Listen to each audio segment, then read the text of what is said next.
Now moving on to Washington, which has experienced its military campaign against drug trafficking. The United States military has carried out another round of strikes under President Trump's directive, targeting suspected drug smuggling boats. According to U.S. Defense Secretary Pete Hegseth, the strikes on Monday hit 4 boats in the eastern Pacific Ocean, killing 14 people and leaving 1 survivor. Mexican authorities have taken charge of the search and rescue operation for the survivor. This was the first instance of multiple strikes being carried out on the same day since the campaign began in early September. The U.S. military has now conducted 13 known strikes, destroying 14 boats and killing at least 57 people so far. Only 3 survivors have been reported. Defense Secretary Hegseth said the latest operations were conducted at the direction of President Donald Trump and involved vessels that were moving along known drug trafficking routes and carrying narcotics. Most of the earlier strikes took place in the Caribbean, near the coasts of South America, but the U.S. has recently expanded its focus to the Pacific Ocean.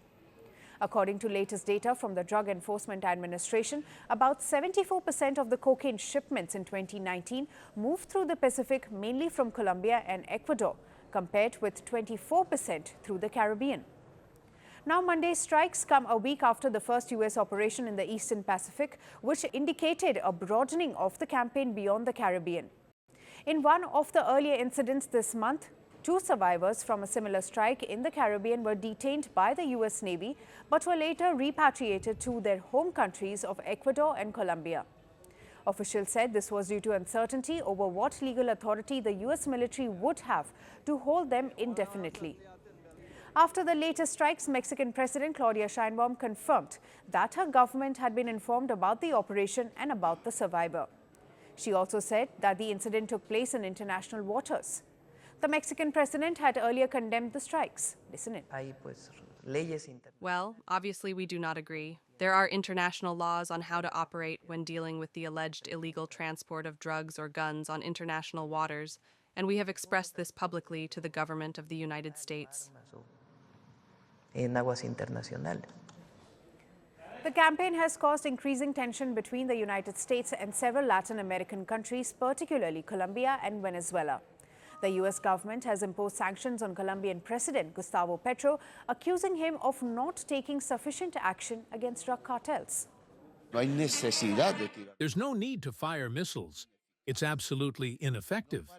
And this action doesn't seem to be really aimed at seizing cocaine, but rather at an invasion, which is also absurdly illegal and has more of an objective oil than defending American society from illicit drugs.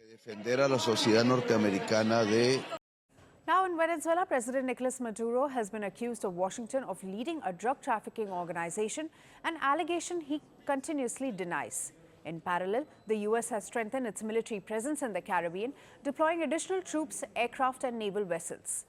President Trump has stated that he has the legal authority to continue targeting vessels in the international waters, but has suggested that he might seek congressional approval if the campaign is extended to include land-based targets. Yes, we do. We have legal authority. We're allowed to do that. And if we do by land, we may go back to Congress. But this is a national security problem. They killed 300,000 people last year, these drugs coming in. They killed 300,000 Americans last year, and that gives you legal authority. As the operations expand and more countries become involved in their aftermath, the question now is how much further this campaign will go and what form it will take in the coming months. Want the facts? The latest developments? News that gets straight to the point. Well, we've got all 3 just for you. This is Firstpost Live, a brand new show, your window into what really matters. Don't miss it.